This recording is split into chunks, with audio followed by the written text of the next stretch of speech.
This time we're going to resume the meeting of September 19th, 2022. Councilmember Burns, will you please lead us in the Pledge of Allegiance?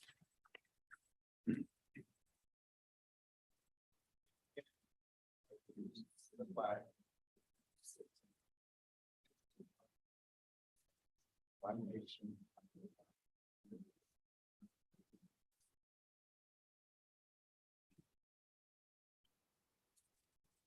Roll call.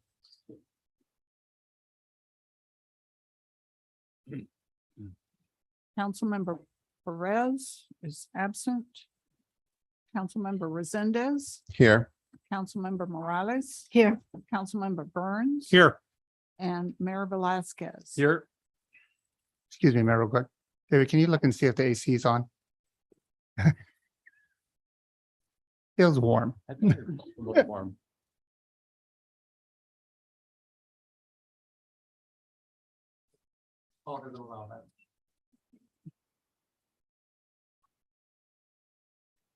At this time, I'd like to verify that the agenda for the City Council of the City of Hollister regular meeting of September 19th, 2022 was posted on the bulletin board at City Hall on September 15th, 2022 at 8:10 a.m. per Government Code Section 54954.2. Thank you. City Attorney, will you please report out closed session? Nothing to report, Mayor and Council. Thank you. Today we have a proclamation for Breast Cancer Awareness Month. Do we have someone here to receive this? No one here tonight? Mr. Brown? I'll make that presentation.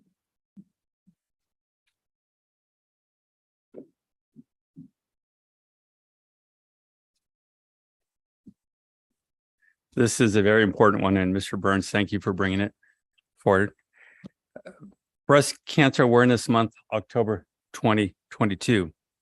Whereas breast cancer is a disease in which malignant cancer cells form in the tissues of the breast, and whereas 1 in 8 women in the United States will develop breast cancer in her lifetime, and whereas this year an estimated 287,850 new cases of invasive breast cancer are expected to be diagnosed in women. And whereas October is Breast Cancer Awareness Month, an annual campaign to increase awareness about the disease. And whereas during this month, we want to support those battling this disease and educate all citizens about early detection. And whereas the unselfish love and support of their families is a source of encouragement, and we applaud the hard work of the medical profession. And now, therefore, I, Ignacio Velazquez, Mayor of the City of Hollister, proclaim the month of October 2022 as Breast Cancer Awareness Month in the City of Hollister, and call upon our officials and all citizens to become aware of the impact that breast cancer has on our community, honor those who have lost, and to support the fight against breast cancer so that we may one day defeat this terrible disease. And I'll leave this with you, Mr. City Manager, so you can get to the right people. And I believe we have a flag raising that's going to happen too. Mr. Burns, you want to talk about that? Or Thank you, Mayor. So this council at the last council meeting unanimously approved the raising of the breast cancer awareness flag for the entire month of October. And so we're looking forward to putting that up on October 1st. Thank you. Thank you, sir. We are going to now move to the consent agenda. Are there any items council would like to pull? Do we have any from the public? No, Mr. Mayor. Staff? I had number 2. A2? And we are going to be removing A1 at this time, is that correct? That was No, the that other was the closed session item. closed session. Okay, thank you. Yes, do we have any public speakers? No, Thank you. Is there a motion? Move to adopt the consent agenda as presented by staff, other than the item A2. There's a motion. Is there a second? Second. Motion and a second. All in favor? Yes. Aye. Yes. Aye. Motion carries. We'll move now to item A2. So- Just briefly, this is the second reading of an ordinance for pre-zoning that was heard at the last meeting, and I'm happy to answer any questions. Yes, we had some concerns from constituents. Were those addressed? I saw the email, but I don't have it on me. I'm not sure that there's anything to address in the concerns. You have it? Oh, thank you. That there is oh yeah, so it's about frontage requirements. So there is no requirement to do any frontage improvements as part of an action of annexation or of rezoning. If there were development, it would be developed to city standard as part of the conditions of approval on any proposed development project. And was the typos corrected or the typo corrected as well? And then you said that there is, I'm not sure what the typo is. it was a date. So, Planning statement on September 6th was a typo. so it also had the frontage requirements will continue not to be required. And if Mhm. not required, can you indicate why this is not why in this case they are not? And I'm assuming in this case that were others accommodated? So as stated, there's no project that's happening, so there's no frontage improvements. If there were a development in the future, frontage improvements and city standards would be considered upon development of the site. And can you talk a little bit about the policy and whether the city would then fund future improvements in a later time, if that is now the policy? The city requires development to improve their projects to city standards upon development. Unless the city council adopts some kind of development agreement to improve the project or pay for some kind of project, there's no policy for the city to do improvements upon development at the city's expense. Okay, so we're changing the ordinance. So I think our community member had these questions. So I want to make sure that, the 2 individuals that asked the questions are getting the answers when we do approve this ordinance, that these concerns are addressed and that their concerns are not, they're not going to be issues in the future, and that the city will not pay for it. And that the policy will not have a negative. I think that's what he and she are getting at is it going to have unintended negative consequences as a result of this action here today? Is that a yes or? I don't believe it- that there's any negative consequence. This is an action to pre-zone for future annexation. maybe There's we no could just- development. I'm just reading the proposed. email. Right, but step back to pre-zoning. Since there's not a project, there's no requirements. But if a project is proposed, they would have to follow the requirements and do all these things that is listed here. So we're not at that stage. That is what the point is. Yes. Okay, I just want to make sure that when people write, that we address the question so that their concerns are addressed verbally. And so that there's that they feel like there's some answers. Sure. Okay, thank you. Do we have any speaker cards on this? no, Mr. Mayor. Thank you. Is that all your questions? Is there a motion? Move to adopt item A2. Is there a second? Second. Motion second, all in favor? Yes. Aye. Aye. Thank you. Thank you. We're going to now move to public input. This is the time for anyone in the audience to speak on any item not on the agenda and within the subject matter jurisdiction of the council.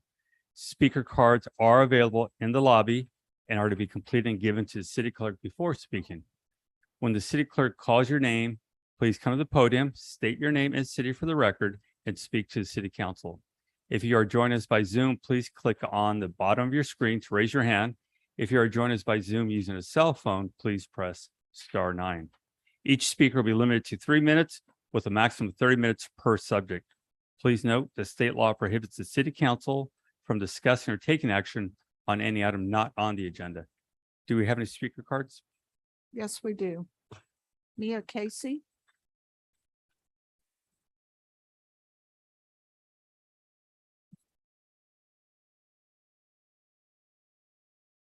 Good evening, council. My name's Mia Casey. I live off of Talbot Drive near Lad Lane. We've been waiting very patiently for Lad Lane to be fixed. We were told it would take a couple of weeks, and it's been 2 months. School is in session now, and there are some dangers here.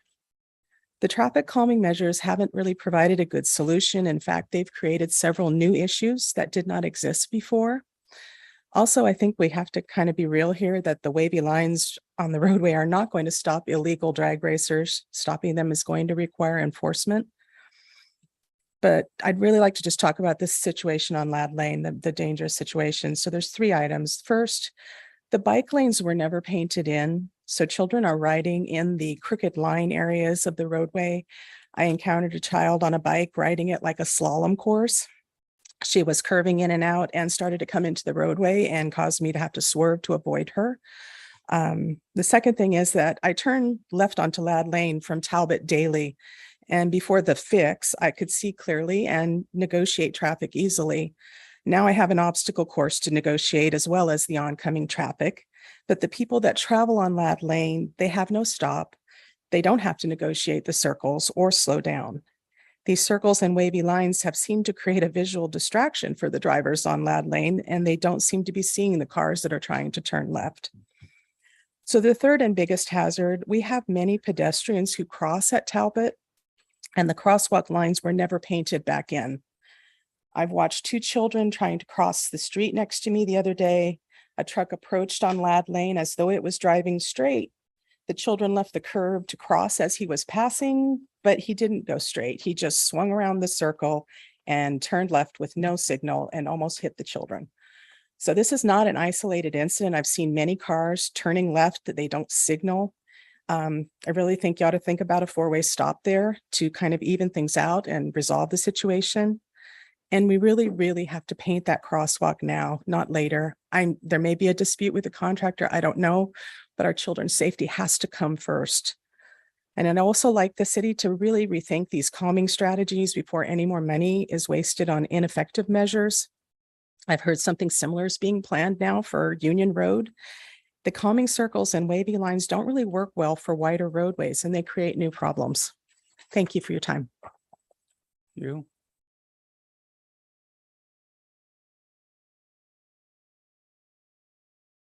Natalie Day.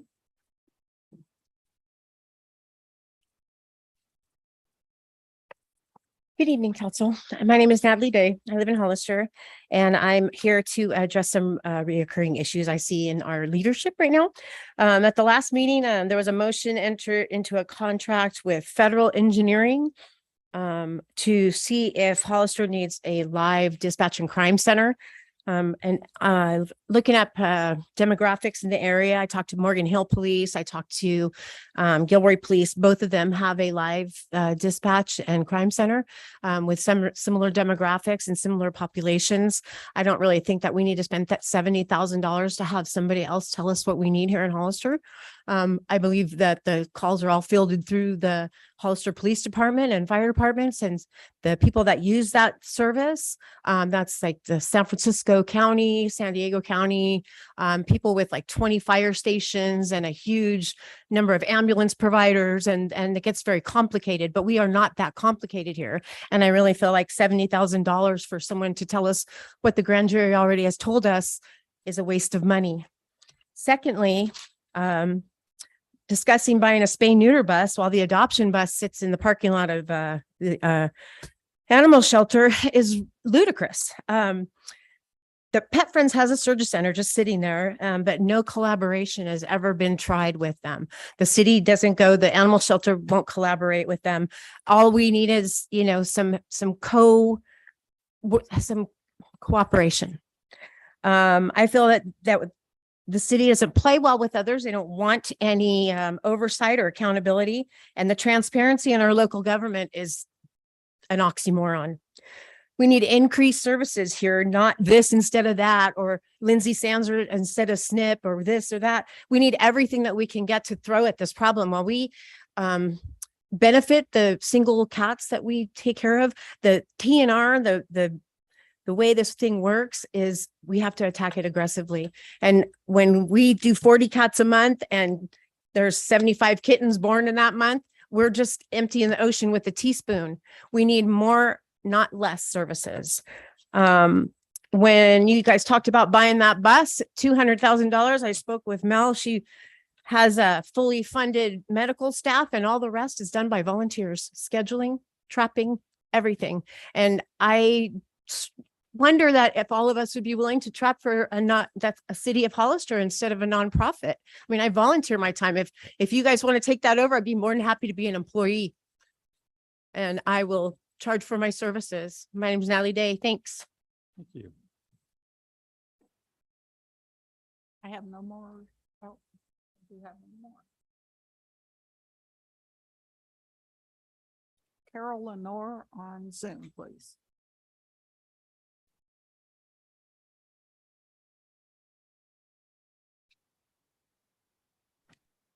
Hello, good evening, City Council. I just want to say that I do concur with Mia's logic on some of these traffic issues, and I think maybe you could have left Lad Lane straight and did some road diet there with some center median.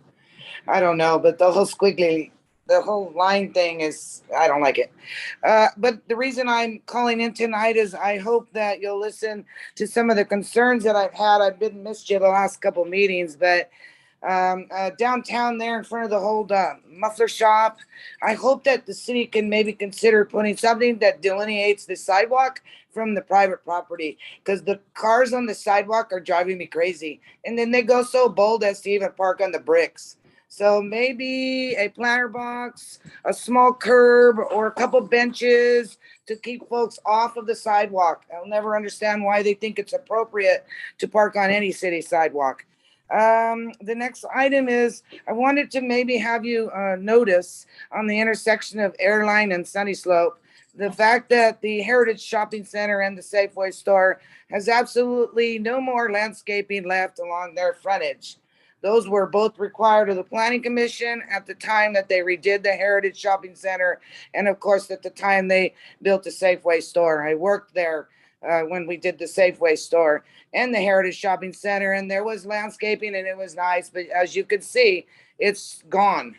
They have conditions from Planning Commission to maintain their landscaping, so I'd like the Planning Department, somebody to approach them on that issue.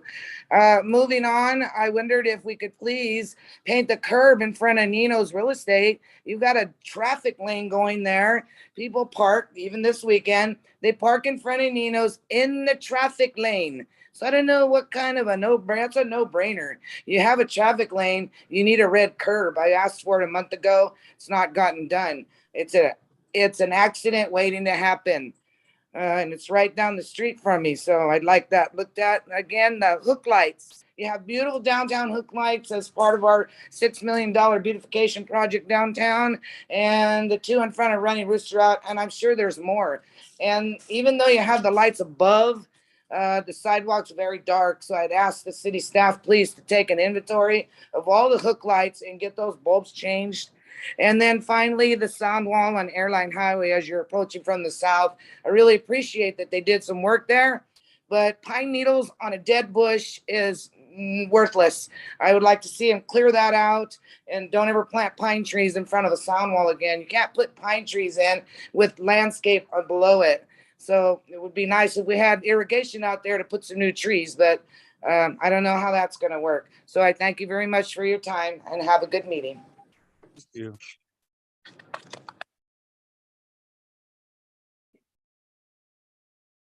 Stacy McGrady on Zoom.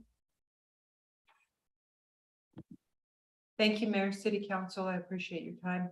I wanted to talk about the animal control issues. Apparently, the animal shelter made a presentation to the City Council at a recent meeting proposing to discontinue the night kennels.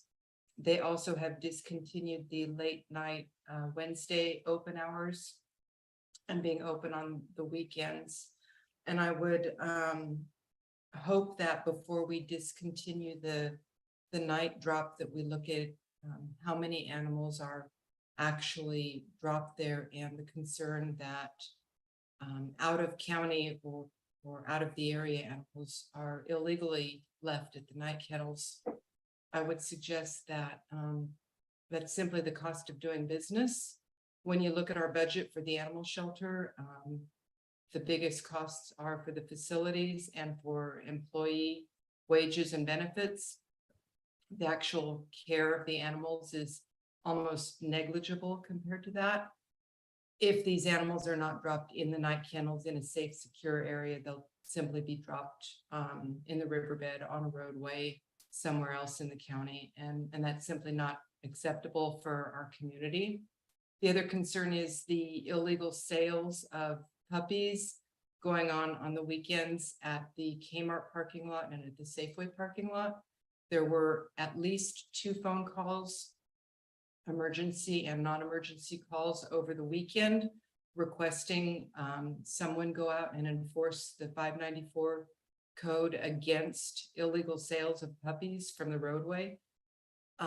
There was no effective enforcement taken. And again, this is not acceptable to our community. We do not want to support backyard breeders. We do not want to support the sale of unvaccinated puppies that are capable of contracting, spreading, and carrying parvovirus, which is already epidemic in our community. So I hope that Chief Reynosa could take some more proactive enforcement when the animal control officers are not available to respond on the weekends. The grand jury report is out. I hope you've all had an opportunity to read it and review it. And if you know anybody who might be an appropriate candidate for the grand jury, they are recruiting for the upcoming year. Thank you so much. Thank you.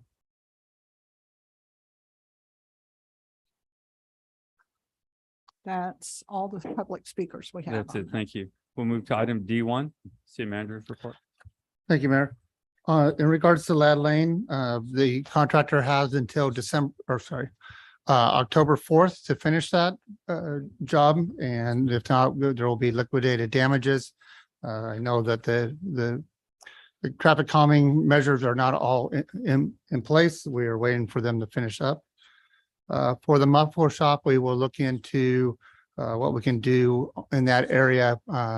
Most of it would have to be done on private property, so we'd work with the property owner, but it's been hard to get a hold of them, as we do have some different people wanting to invest in that location. So we'll try to do what we can with them.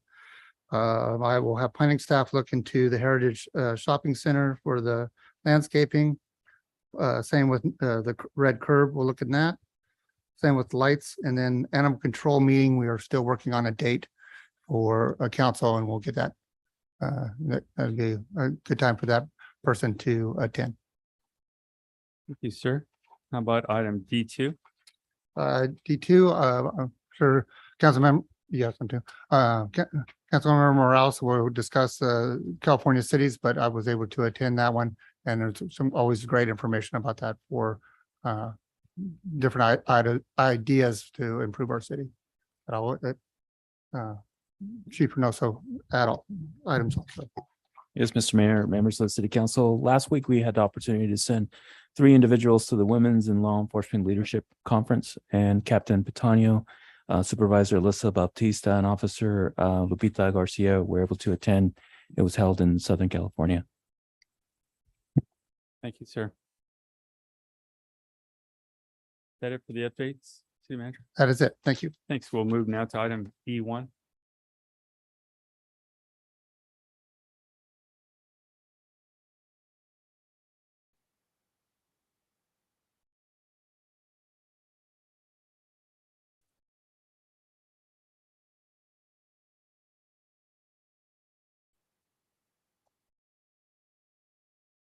Hello, good evening. Tonight I have 2 items. The first one is the general plan amendment. And just to give you a little bit of background, on June 23rd, the Planning Commission directed staff during a public hearing to bring back a discussion of how the city evaluates density and how we should evaluate density moving forward. On August 4th, staff brought the matter back to the Planning Commission to discuss the density. And at that meeting, the Planning Commission directed staff to begin preparing amendments to the general plan and to the zoning ordinance related to density. On August 25th, the Planning Commission adopted 2 resolutions recommending that the City Council approve the amendments to the general plan and the zoning ordinance. And these amendments that I'm going to talk about tonight relate to or comprise part of phase 1 for our zoning ordinance overhaul that we previously discussed at the joint study session. So to give you a little bit of background, density can be calculated in 2 ways. There's net and there's gross. Net density is typically defined as the density of residential lots within a development, but then excludes things such as roadways, parks, water retention ponds, anything that the city has chosen to remove from that calculation. Gross density is universally defined as the total number of residential dwellings within a total land area. So if you look at the example on the screen, that's a vacant piece of land. We know the acreage. We can easily calculate out the density of the site based on the density in the general plan, the allowed density. With net density, that calculation becomes more difficult because at the initial planning stage, you wouldn't know the roadway system.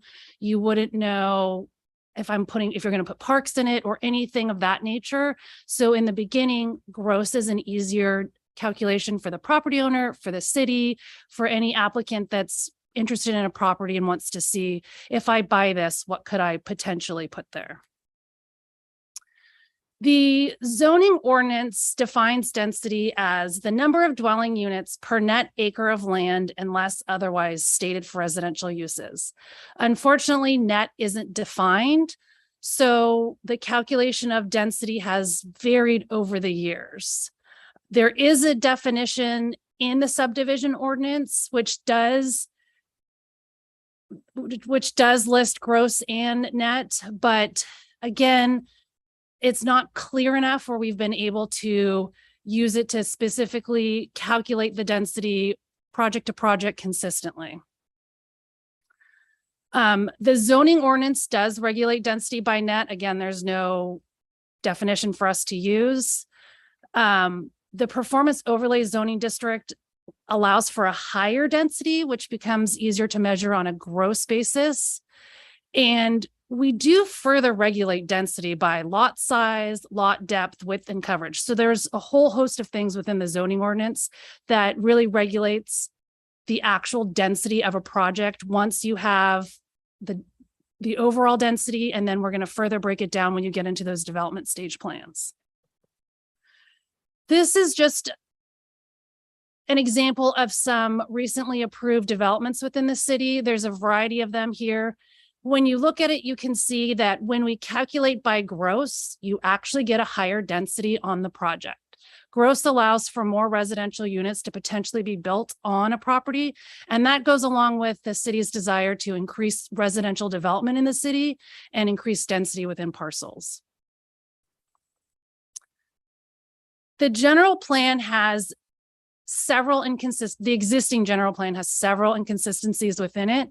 We list the allowed density by net, but then when we go in certain tables, we have calculated it out by gross. That's where some of the confusion has come from, because when we get down to the actual numbers, we've calculated out by gross in the existing general plan. There's various tables, A23 and B2. Those are the ones that are calculating out our development potential within the city, how many units we were aiming for in the current general plan. And those were all on gross basis, which again, as we saw in that other table, is higher than net. The gross numbers were used to evaluate the impacts of the general plan in the EIR that was conducted as part of the general plan. So when we were looking at impacts of development in the city, we evaluated it on a gross basis, even though it said net in the general plan. Part of the existing general plan is slated to be updated. Staff is currently working on an update to the general plan. It will be called the 2040 general plan. And it's been in review, and the advisory committee has recommended that moving forward, that the city will evaluate based on a gross basis. So eventually this would have to be changed anyways. We are recommending that it be done now.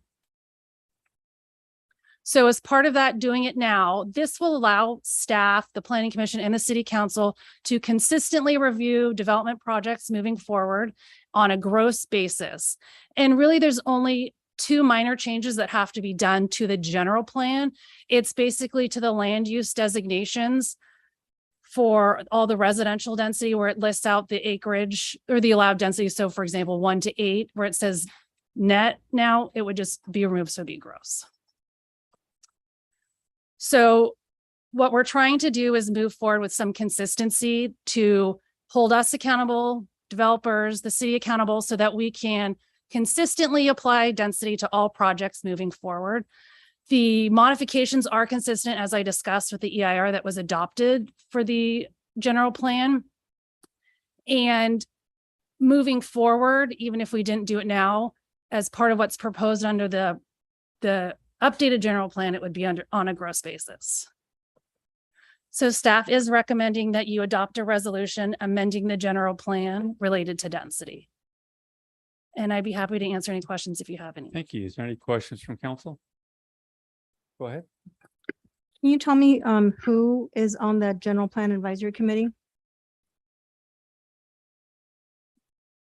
The General Plan Advisory Committee consists of Mayor Velasquez, Councilperson Resendez from the City Council. From our Planning Commission, it is Commissioner David Huboy and Commissioner Roxanne Stevens. And then we have 3 members of the public. And I apologize, but I don't have their names off the top. Larry Rebecki, Carol Johnson, and Mr. Sims. I forgot his last name. Yes. First name. Not Sims. That was the past council member. Courtney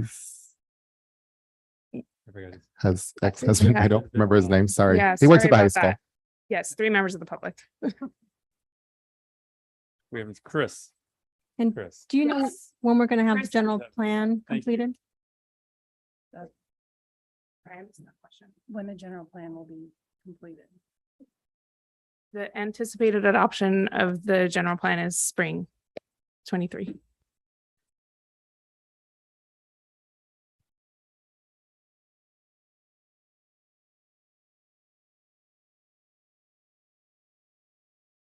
you have any other questions? That was it? Okay. What benefit or no benefit do the developers get by having it one way or the other? What's the problem with changing it? Oh, what would be the problem with changing it? Yeah, why would developers not want to change this?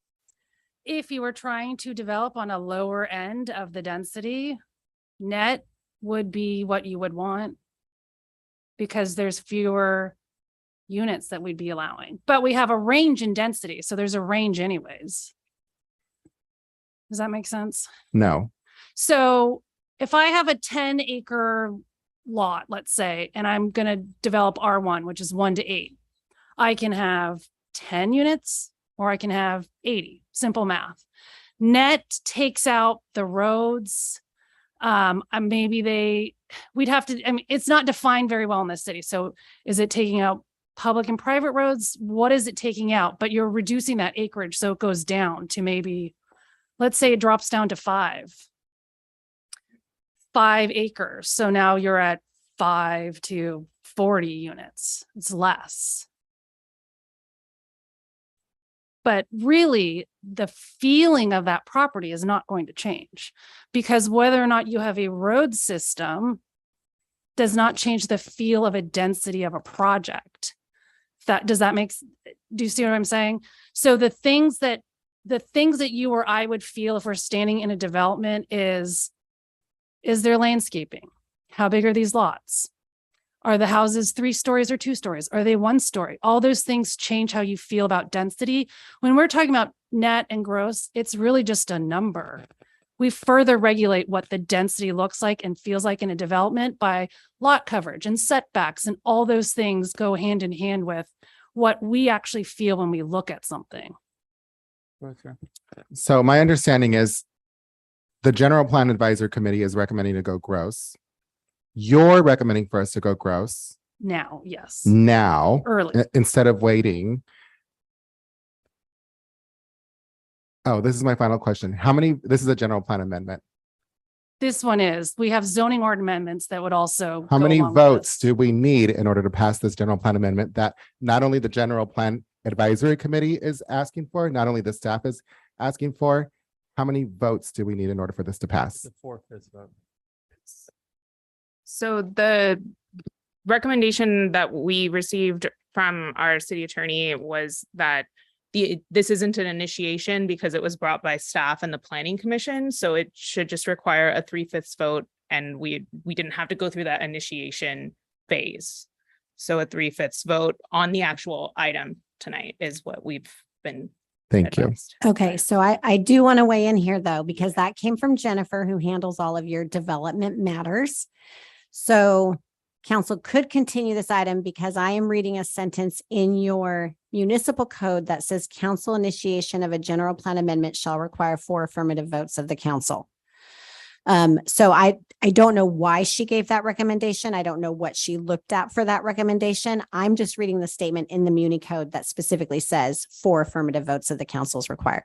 So you would say, reading that statement, and I would interpret that statement as that we need a 4/5 vote in order to pass this amendment Correct. tonight, or even in Me the reading future. it right now, that's pretty clear language. Council initiation of a general plan amendment shall require 4 affirmative votes of the council. Right. That's what I thought too. Thanks. The only comment I would have is this is why it was so important to get this general plan done. I know we worked hard on it. I know you guys still are working hard to get this done. As soon as we can get this, hopefully sooner than spring, clear this all up, because there's a lot of other work that needs to go into it. Setbacks and all these different things we need to start to really focus in on. So we don't keep repeating the same mistakes on these developments. So go ahead, sir. Have you had any lobbyists or developers reach out to you with correspondence? Because I had one reach out to me today. I just want to be transparent with the public. If there were about this, if you can just let us I'll know. introduce that in the public when I open it. for Staff public. hasn't received anything directly related to this. I will say, for the purpose of transparency, that the question came up related to 2 developments that were on the agenda, but it does apply generally to all developments now and moving forward. And staff's recommending it for clarity so that we can address those questions if and when they come up, not just about those particular projects where that raised the issue. Thank you. Go ahead, sir. Thank you. So just so I can be perfectly clear, regardless of what we do tonight, something will come before council in the spring of 2023 to realign this, even if it doesn't happen today. Is that correct? That's correct. We're just trying to move forward consistently as a city right now so that no projects are getting held up with this question of density. Right. And more specifically then, in specific regards to density, regardless of whether it's gross or net, there are still additional requirements as the development project moves forward, regardless, that will better define what that number will in fact be based on codified requirements. Is that accurate? That's totally correct. There are things that are imposed. Roadway width will change things, minimum lot sizes, setbacks, rear, front, side, lot coverage, the requirements for landscaping. Those do further help a developer come up with their plan for a project. Okay, thanks. I just wanted to be sure I was clear. Thank you. Mayor, can I ask a question, quick question? Go ahead, sir. Erica, can you give an example of the inefficiencies with having the net instead of gross? Because I thought you had that at a previous planning commission. Are you talking about where the net is a lower density? Correct. Yeah, so that's the chart I showed you where you can see all those developments that we've done recently. Unfortunately, we've approved them inconsistently. Some have been done with net, some have been done with gross. But when you look at the what we factored out, and again, with that example of a 10-acre lot, because the math is easy on that. When you're looking at gross, you get the most units because you're giving them this high unit count and they figure out how they're going to put it on the property. When you're looking at net, it's a lower unit count because now you're saying that those roads don't matter for anything. We want you to take that out. We're just looking at a lot size. Basically, when you're looking for net, that lowers those number of units down. And again, it's very hard in the beginning to calculate net because you just don't know at that early stage. Go ahead, sir. Thank you, Mr. Mayor. And just hearing you speak, would you say that we can have a better planned community with a, I think it's a net rather than a gross, because we're going to have a lower amount of houses per acre? I would say a better planned community comes into play with different things. It's not necessarily the density. Density is just giving you a range. I can have 1 unit to 10 units, or I can have 2 units to 20 units, whatever it is. That's just a range of the number. If you're talking about like a planned community, that's a different thing where we would look at other ways on something like that. But every community has to, or every developer has to follow our zoning ordinance, and our zoning ordinance gives you requirements. The municipal code gives you requirements. And those are things that everybody has to follow: street width, landscaping. The thing that goes to density is setbacks or lot coverage. All those things have to also be looked at when someone's developing a property. Thank you. Could I add one thing just on kind of the net versus gross? Because our current general plan and our current zoning code have net, a lot of the subdivisions that we're seeing are actually in our medium density zones, and they're with the roads and those types of things, it's allowing for the kind of single family development that we've been seeing, even though those are medium density zones. Whereas if we go with the gross density, it pushes up that number. And so you might see a more diverse type of product being produced in order to meet the gross density, whereas a developer can kind of put in enough roads to bring the net acreage down to produce a product type that they desire. Whereas gross is just, this is the range no matter what product type you propose. Thank you. And this is why getting that general plan is so important, getting it done. So cut through all this. Any other questions, comments? This time we will open it to public hearing. Do we have any speakers? No, I have no speaker cards. Okay. This time we will close public hearing. Bring it back to council. Any other questions, comments? Thank you, Mr. Mayor. Just for the sake of transparency, I did receive an email. I didn't respond to this person from Victor Gomez, the lobbyist for developers today, asking us not to approve it, for us to wait until the general plan. Can we forward that to the clerk so we have a, I most definitely would, and I would imagine that everybody else got it as well. So for the record, that'd be part of the public comment. Yes. Okay. Thank you. Is there a motion? I will move to adopt item E1. Okay. Is there a second? Second. Motion is second. Does this require a roll call or just standard vote? We can do the way. Let's just do a roll call so we have it.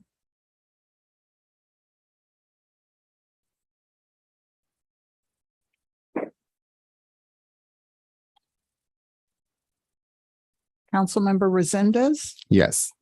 Councilmember Morales, No, they'd like to see the general plan, and there was one element that was missing from the general plan that I've expressed in the past that I have not received any communication or additional information. So I'd like to see the totality of the plan before approving anything.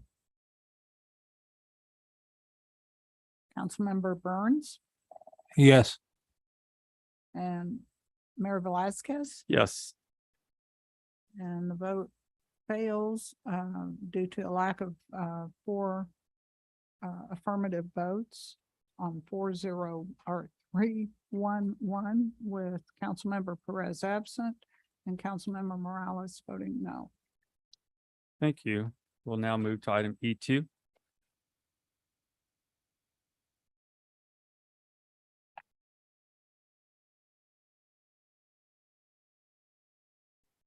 This is the zoning ordinance amendments that go along with what we just talked about. There are some other ones in here, but basically staff and the planning commission is recommending that the zoning ordinance be amended so that we can consistently review projects. The planning commission at that meeting directed us to come back to them with some amendments so that they could move forward in approving projects because they wanted to do so on a consistent basis. Staff is proposing several amendments related to density to modify the definition of density, to change it to gross, to remove the word net from various sections of the zoning ordinance. And then as part of our review for this, we found a few things that should be fixed now for clarification. There is a table in the zoning ordinance that's providing some sort of confusion for some members or some developers, some members of the public. And so we are recommending an amendment to add a note to say that where the minimum lot size conflicts with the density established under the general plan, the density in the general plan shall take precedence. We found an error in section 1704-010. And that was for the R3 medium density residential. It doesn't match the zoning ordinance. It seems to be an error. So we just like to change it to be consistent with the density that's allowed in the general plan. We're requesting removing small lot housing from the list of allowed land use types. There's no definition of small lot housing. We're not sure what it is. We think it should just be removed now so that we don't have this question later. We'd also like to change duplexes from not permitted to allowed with a site and architectural review under R1. This goes along with Senate Bill 9, which has some requirements for the city. We will be coming forward at some point with an ordinance related to Senate Bill 9 so that we can show compliance with the state law. But for right now, duplexes would be allowed as part of Senate Bill 9. And so right now it says it's not allowed in our code. And there's a few amendments related to density, as well as some modifications for clarity and to correct a few errors that we found in the zoning ordinance. I'd be happy to take any questions that you have on the zoning ordinance amendments. Thank you. Councilmember Burns? Thank you, Mayor. So does this also require a 4/5 vote to approve? I don't believe this is a general plan issue. It's zoning ordinance. Yeah. Does this item also require a 4/5 vote? Not that I'm finding in your zoning Okay. ordinances. Okay, thank you. And then really, I have only one other question. Has this been rolled through our planning commission and have they weighed in? Okay, sorry. So the general plan and the zoning ordinance amendment. So the topic of density was discussed by the planning commission. We brought it back to a study session to see which direction they wanted to go in. And then we brought back the amendments that you saw like on the slide and in the staff report. Those were all brought to the planning commission. They made recommendations both on the general plan amendment and the zoning ordinance amendment for you to approve them. So they supported staff's recommendation both on the last item and this item as well? Yes, but the density gross is what they determined to move forward with. Okay, thank you. I appreciate the clarification. Thank you. Any other questions, council? This time I'll open it to the public. Public hearing. Do we have any speakers? No, we do not. This time I will close public hearing. Any other questions from council? No questions. I have a comment. I was sitting up here and the lobbyist for developers, Victor Gomez, texted me while I was up here. He likes to do that sometimes while I'm up here. I'd like to go ahead and screenshot that, send it to the city clerk, and please include that and the email in for the public to be aware of what was texted. Thank you. Is there a motion on this item? Move to adopt. You have to read by title only. Recommendation, read the two. Under recommendation. I'd like to hold a public hearing, read by title only, waive full reading, and introduce an ordinance at the City of Hollister amending Title 17 zoning ordinance of the Hollister Municipal Code and schedule a second reading and adoption of the ordinance for October 3rd, 2022 City Council meeting. There's a motion. Is there a second? Second. Motion and second. Roll call vote, please. Councilmember Resendez, Yes. Councilmember Morales, No, I'm happy to adopt the, once you bring in to accommodate the Senate Bill 9 and all the other, Wait, it's just a yes or no. I'm happy to approve at that time when that comes back. But the answer right now, my vote is no. Councilmember Burns, Yes. Mayor Velazquez. Yes. So that passes 3-1 with Councilmember Morales voting no and Councilmember Perez absent. Thank you. We're going to now move to item F1. Yes, Mr. Mayor, members of the City Council, item F1, ordinance number 1221, an ordinance of the City of Hollister, amending the existing shopping cart ordinance. This amendment to section 9.30 shopping cart containment section of the Hollister Municipal Code will add additional requirements such as electronic deterrent system, fees, and penalties. Recommendation by staff is to read by title only, waive full reading, and introduce the ordinance amending chapter 9.30 shopping cart containment, adding additional requirement, fees, and penalties for violations. Do you have any questions? Any questions from council? Yes. Go ahead. So I brought this request forward a long time ago. I'll look at the spreadsheet to see what time, how long ago it was. But I had concerns from various grocery stores that they were fined up to $7,000 or $8,000 when shopping carts were stolen by homeless people or different folks that they had no control over, that they would do their best to go collect them, that it would take a while to replace the shopping carts with electronic or other devices, that they looked around for vendors who would provide assistance to be able to resolve this issue, but the fines were something that were not sustainable and they were not in a position to just replace all of their shopping carts. This is not just one store. These were at least 3 or 4 different other stores. So the pain point that was brought forth, can you, Chief, talk about the resolution, and will your solution actually address the pain points in which I brought this policy forward? I'm not sure I understood what you're asking. What's the question? So I brought this ordinance forward to address the issue that my constituents brought forward to me. Is your proposed change going to address their concerns? Well, it addresses the problem that we have currently right now with the shopping carts and those being removed from the property. It does put a requirement for them to have a mandatory cart containment plan with the city, taking steps that they need to take to stop these carts from being removed from their property. It does not require an electronic containment plan. That's only in effect if their first initial plan after a second offense is not working. It also does not require electronic containment on our existing businesses, only if their plans are not successful. And it does add it for any additional or new businesses that come in that will have shopping carts. If they're going to be a new business, they would be required.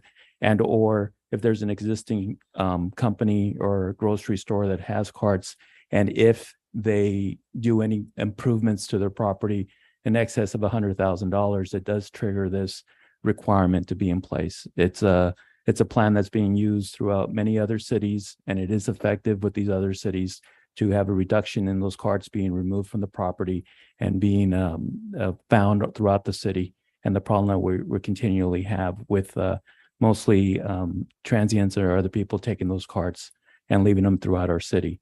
As far as their concerns about the fines that they're receiving, they are part of the existing plan. If they continue to not retrieve their carts or leave them abandoned or not respond to our staff when we call them to come pick them up, it is addressed here that there will be fines in that respect. So based on your evaluation, you feel that this proposed change to the ordinance will address and not create a further financial burden to our businesses as a result of it?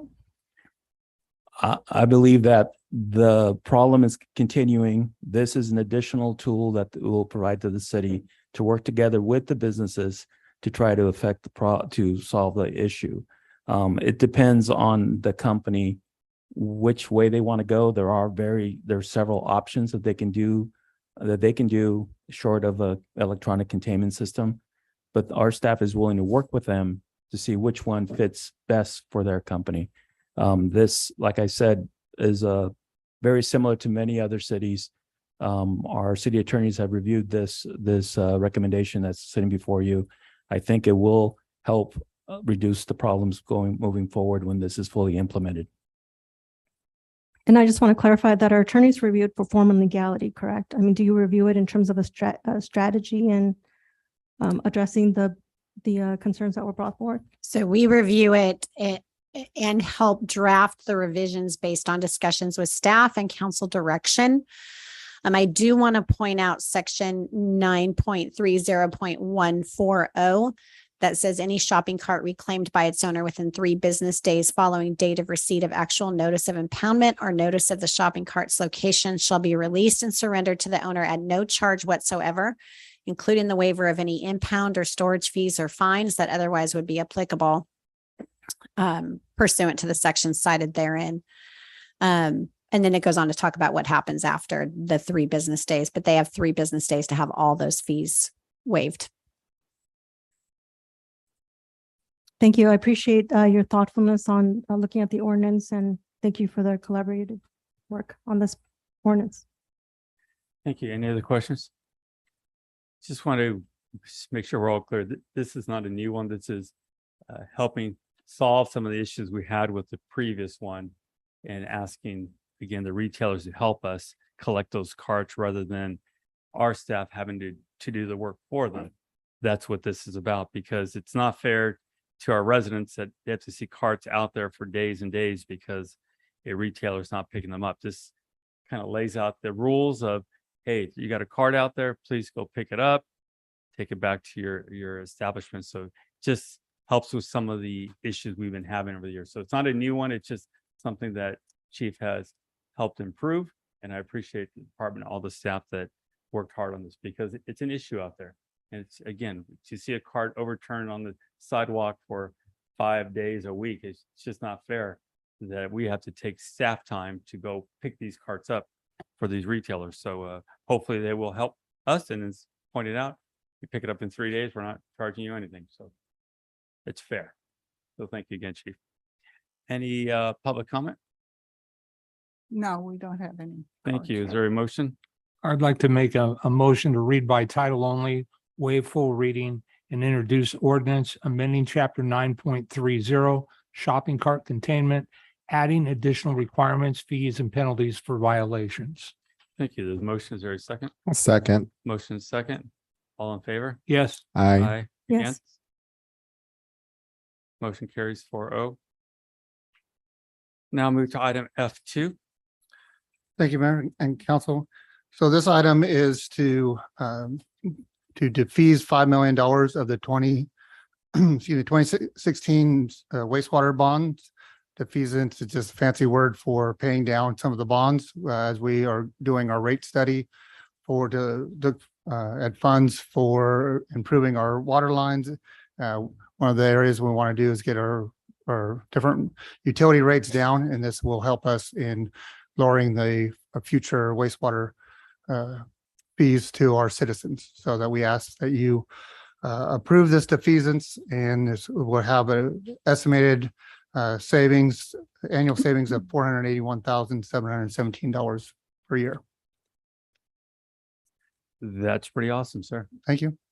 We're making good progress. Yeah, on I this. always want to remind everybody that since I've been here, the wastewater, your monthly charges have not gone up. They've actually gone down a couple of different times. So this is a way to try to help those wastewater fees go back down again.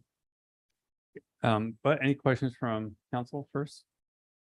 Maybe you could let the audience know how far we've come paying down Yeah, that debt of 15 years ago, we started with $120 million, and I believe we're now down to approximately 60 million, and then this will get it down at 5 million less than that.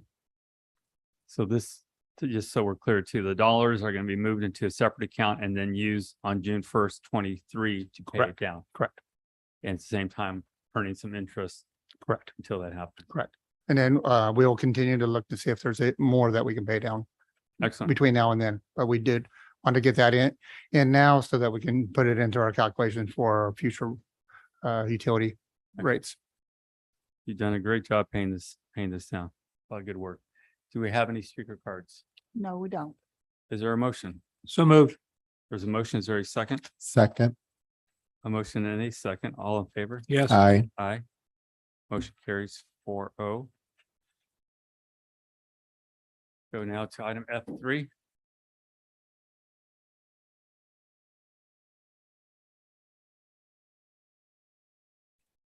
Mark, would that be you? No, it should be Renee. Paul.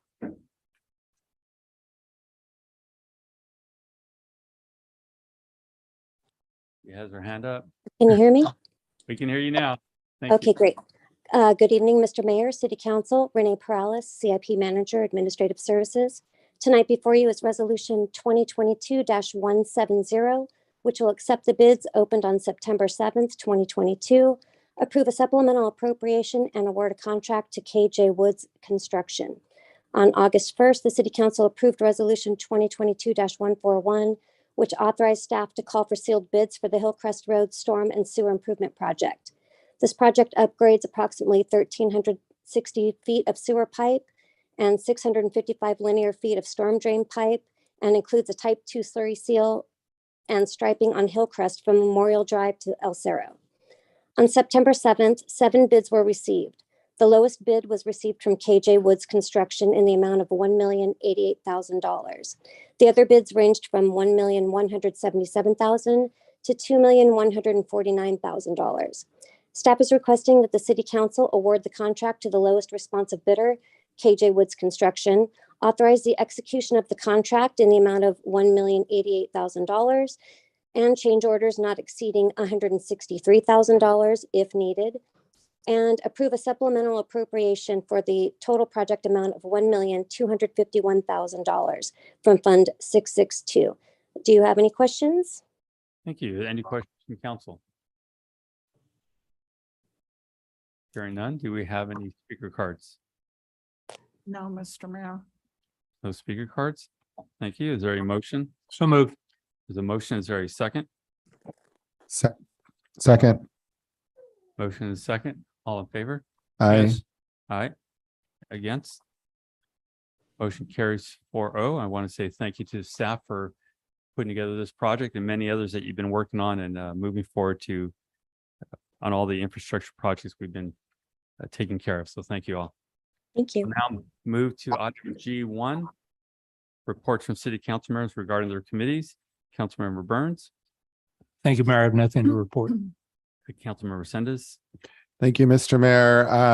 Last week on Thursday, I sat in COG.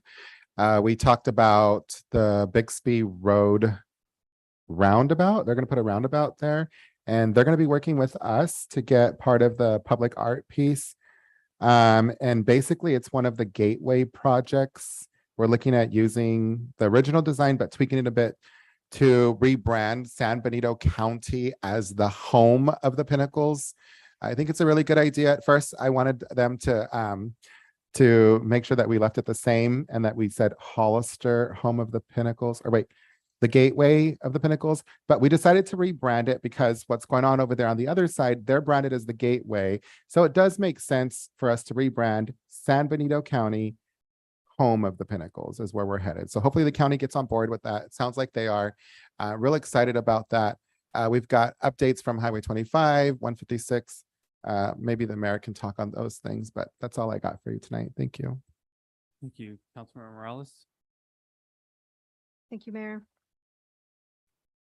First, thank you, Council, for allowing me to go to my first League of California Cities. Definitely learned a lot. I'm just going to go over some of the legal issues that we discussed, land use, CEQA, affordable housing. We also had an opportunity to learn, or I had an opportunity to learn more about audit letters, government code section 1090, wireless updates, public works contracting and risk management. We also had the opportunity to meet with the Monterey Bay Division, which was interesting. And there was also some bylaw changes. I will give a copy to our city clerk so she can upload that to our minutes for future reference. And then the California League of Cities had a proposed document or amendment to push forward, but it was decided to allow local government for more control. And that was voted down to go back to committee. So hopefully we'll see what happens with that in the future. We look forward to having a meeting with the 3C East on Wednesday at 9 a.m. and look forward to working with the Hollister City on scheduling our business meeting for the entire year. Is that it? Yes. Thank you. My reports will go back to COG, as Mr. Resendez would point out. The new 156 between San Juan Bautista and Hollister goes from the Alameda all the way to 4th Street. And in that section, there is a roundabout at Bixby Road. And the group has looked into ideas as far as having a monument at that location. The county did come back with the new branding idea of the Pinnacles home, San Benito County home of the Pinnacles National Park. So that actually came from the county, and actually a really good idea, as Mr. Resendez pointed out. Other information, as you might know, Highway 156 is currently under construction for the new 4-lane. They're looking at a couple of years to get that project done. I've been working with VTA, or our mobility partnership group from Santa Clara County, discussing other projects. We have a new off-ramp at the 25-101 interchange that should be starting construction early 24. That will help relieve some of that craziness on the shoulder. If any of you guys commute, you know what I'm talking about. It's a very dangerous situation there. And VTA is paying the $120, $130 million to do that improvement. We're also looking at, or VTA is looking at, the punching through of Santa Teresa to go straight through rather than have to go around Gilroy as you currently do. We're also working on conversations about the overpass over the railroad tracks at Christopher Ranch and how that can be done. Same time moving towards a solution for the issue we have at the Balsa. It's still a problem. So we're trying to work with VTA as we move forward on our portion of the highways. I want to make sure it's clear. I keep hearing misinformation out there about Highway 25. Nothing's being done. It is being done right now. They're doing the environmental studies. We're looking at having that road completed by 31. We hired a new firm to help work directly with Caltrans to keep them on target and move them through the process quickly through exchange of ideas and different engineering methods. So we're looking forward to that. And it's that will take us all the way to the county line. As I said, we're working with VTA at the same time to help us meet up our highways. So it's a lot of work to get a lot of these jobs done, but we've been working very well as partners and looking forward to continue the meetings to get this project done. So that is all I have for my reports. We'll go now to G2, informational reports. Councilmember Burns. Thank you, Mayor. I have just a few things. So, Mr. Miller, I heard what you said in regards to Lad Lane and the contractor having a fixed time to correct the problem or there'll be consequences, and I appreciate that. Having said that, though, I'm also concerned about what Ms. Casey brought to our attention tonight about near collisions. And I would like to get the consensus of the council, if possible, to at least, regardless of when the other repairs are done, put that crosswalk in. I don't want to hear that we have a kid that gets whacked crossing that street. And I don't think the cost would be significant for a crosswalk. I just think prevention is the best outcome. So I would like to move forward with that. I'd also like, Chief, to encourage you to work with planning to talk about what Ms. Lenore brought up, which was the issues with land. And my experience has been that in development and startups, conditional use permits are issued, and within a period of time, they're forgotten about. And so most jurisdictions I'm familiar with have a conditional use permit process where typically somebody in code enforcement will drive around to ensure that they are being maintained over a period of time. It's just natural that they stray from what was once necessary to create what they have. And so, again, I think that we could, as your code team builds out, Chief, I think it could be another duty, and they could absolutely be part of the development process so that they're kept in the loop on that stuff. And then once the word gets out that we are serious about these things, those things tend to stay in line because it's easy to do as long as we have eyes on them and boots on the ground. So I'd encourage us to do that. Mr. Miller, I would like to get a update on our $250,000 sign that they're going to build at some point downtown.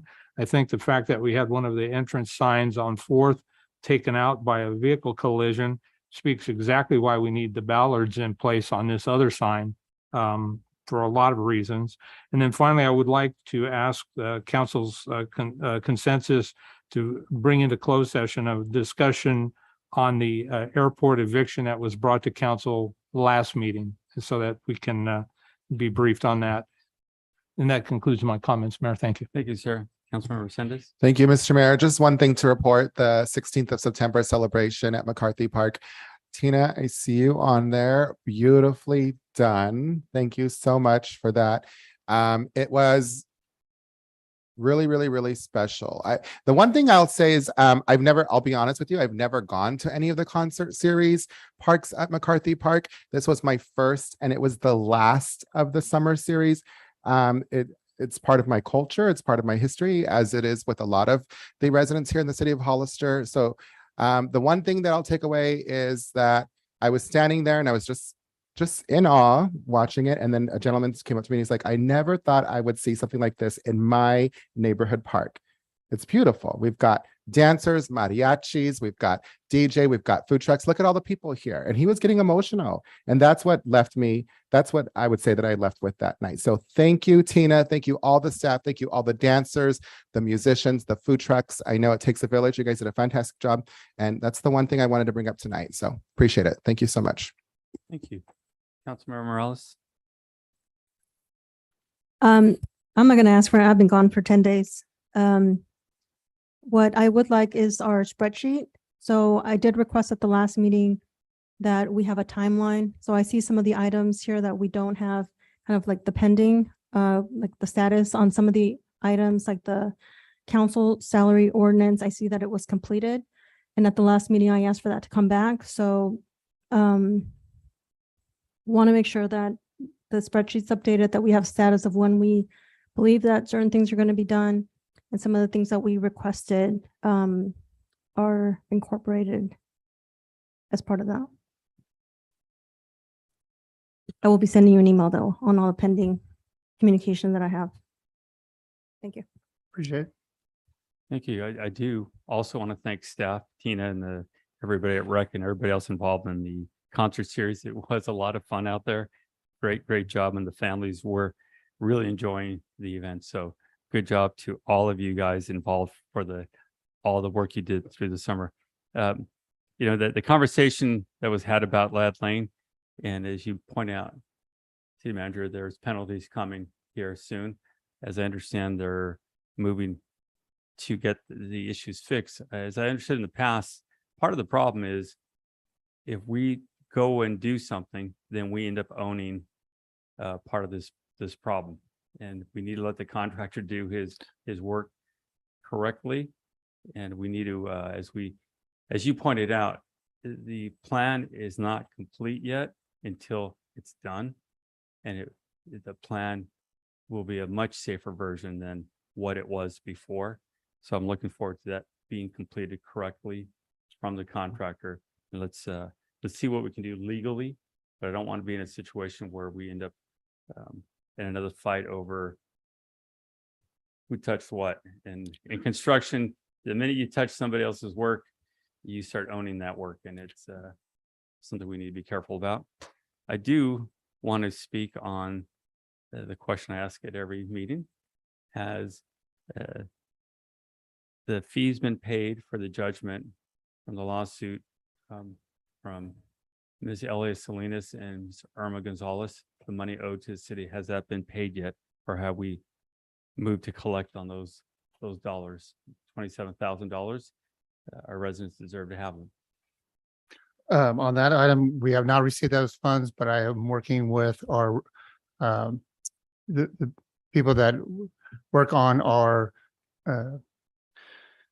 risk pool that handle that case, and will be working on collecting those funds on our behalf. Yeah, if we can hire a collection firm or somebody. I don't want to see this thing, and I quite frankly, I don't want to bring it up at every meeting. I think it's it just needs to be paid sooner the better for me. And that's all I have. Sir, City Manager?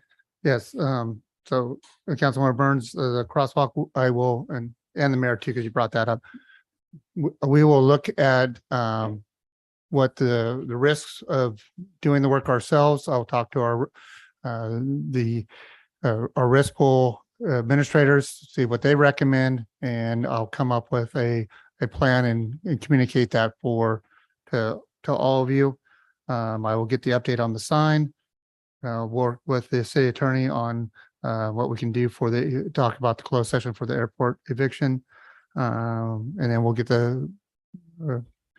David is working, the assistant city manager has been working on improving that spreadsheet. So we will fine tune those items. And then we already talked about the judgment. Mr. Miller, knowing that this could take a number of weeks, I see it as an imminent risk that's been brought to our attention. So I see risk in not doing anything. Maybe you reach out to the school. Maybe we get a school crossing guard out there. Maybe we get a CSO out there during the heavy traffic period of time. We can't afford to have one person hit that could be prevented. And I feel that now that this has been brought to council's attention, we need to do something soon on this, not, come back in a week or 2 weeks or a month. No, we'll look at solutions right away. Perfect. Thank you, sir. All right, City That Attorney, is concludes. sir? City Attorney, Nothing to report, Mayor and Council. Chief? Just really quick, it just so happened last week I had that discussion with code enforcement. So I have requested that they be included in all future DRC and planning meetings to be able to catch those things and be aware of that so we can address the violations. Also, I wanted to say that last week there was an incident that happened at the intersection of Sunny Slope and Airline, where someone had left a work truck, left their wallet on top of the truck and drove off. It fell into the intersection and money all over the place. And our citizens stopped. Thankfully, the traffic stopped and let them pick up a lot of the money and promptly called the police. That wallet was returned to the gentleman who lost it. I wanted to thank those individuals in our community that go out of their way, with the exception of one person who took some money. But and they wanted to remain anonymous. So they don't want any credit for this or anything like that. So I want to thank those anonymous persons, like Kathy and Griselda, who hey, there's a lot of them in our town, but they really stepped forward, and there was a lot of money the gentleman was going to be paying his bills. and that money's really needed. So thank the Hollister community, not just the ladies who picked it up, but everybody else who helped. So thank you. It's good news. We have a lot of good people in our town. City Clerk, No report, Mr. Mayor. thank you. We will now move to item G3.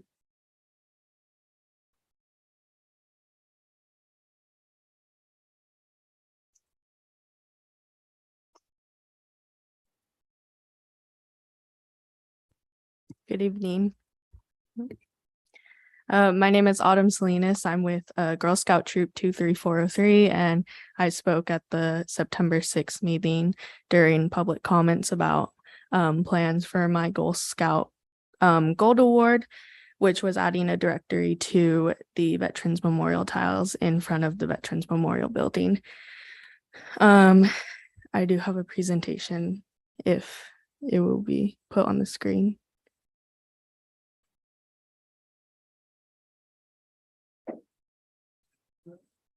Yes, to Daisy.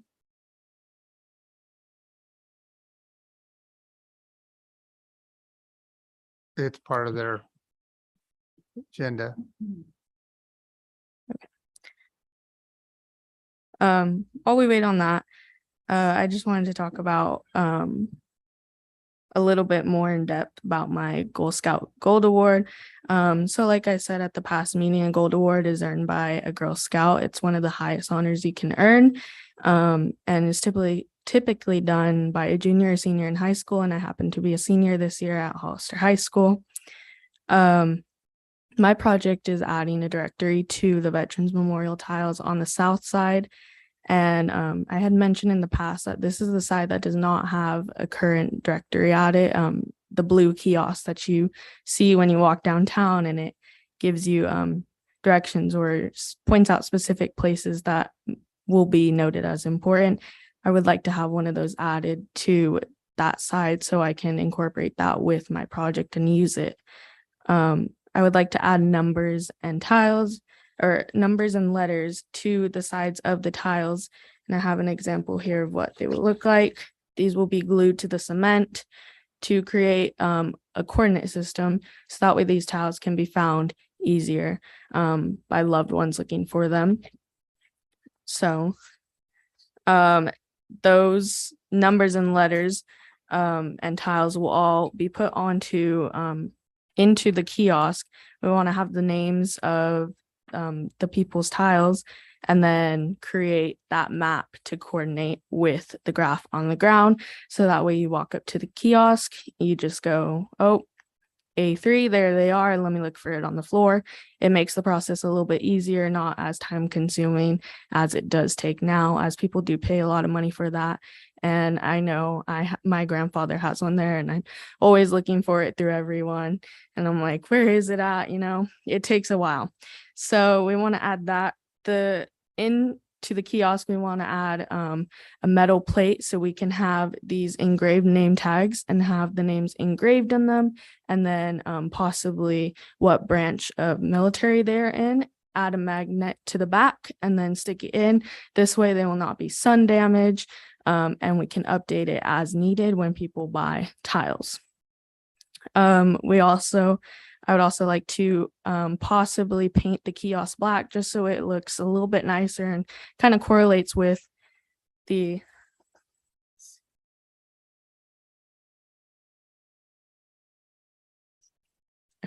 paint it black, so that way it would look nice and kind of fit with the if you guys have seen the black fencing around the tiles. Okay, thank you. So like I said, adding numbers, adding a kiosk, putting the map within the kiosk. This is an example of where I'd like the kiosk to be placed. As you can see, there's nothing there currently. And then this would just correlate. They would go together, possibly paint it black, so that way it matches that black fencing around the tiles. The red lines would indicate where the numbers and letters would be placed, going on the bottom, up the sides. So I've looked at different options for numbers and letters to use. They've all ranged between 2 to 4 inches, and brass, aluminum, and nickel. I haven't made final purchases yet just because I want to get this approved. And then we can go further into what's going to be best with weatherproof wise and just overall looks nicer and appealing to the eye. I've also found very durable glue that would be used to glue down these numbers and letters to the concrete. And then I found a weatherproof paint that I can use to paint the podium if approved. Like I said, no purchases or decisions have been made yet, just because I want to get this approved and then go over it with the building manager and have the VFW involved in this project.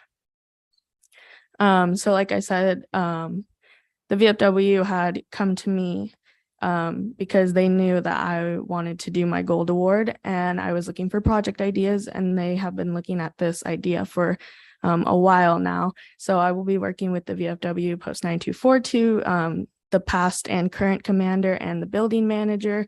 And like I said, my grandfather has a tile there. So I saw this as a way to kind of honor him too. And then, like I said, my goals are to help people find their tiles that they paid for, because it's very time consuming. And most times you want to take a quick pic of it and have a memory of it. And I think this would be something easy, eye level, rather than trying to physically bend down and look at the tiles on the floor. And maybe people who can't see as well can look at the kiosk, and hopefully that will be easier for them to read. So I'm just asking for your permission and approval to do this project and have the kiosk placed next to the tiles. And yes, and then if you have any questions. Great. Yes. Can you start tomorrow? Yeah, you're so awesome. Councilmember Resendez. Thank you, Mr. Mayor. I don't have any questions, just some comments. Autumn, first off, I want to say thank you for coming here. Sitting up here as a council person, this is probably one of the funnest things that we get to do, is to have people like yourselves, the Boy Scouts, come and leave a part of your legacy here at our city. So I think I would say very confidently that we're very much in favor of it. Thank you for coming over here. Please tell other Boy Scouts, other Girl Scouts, we want to have these types of projects here. We appreciate you guys coming up here. It's so brave and it's so innovative. So thank you from the bottom of our hearts. You guys are the time capsule. You guys are doing this since I've been up here.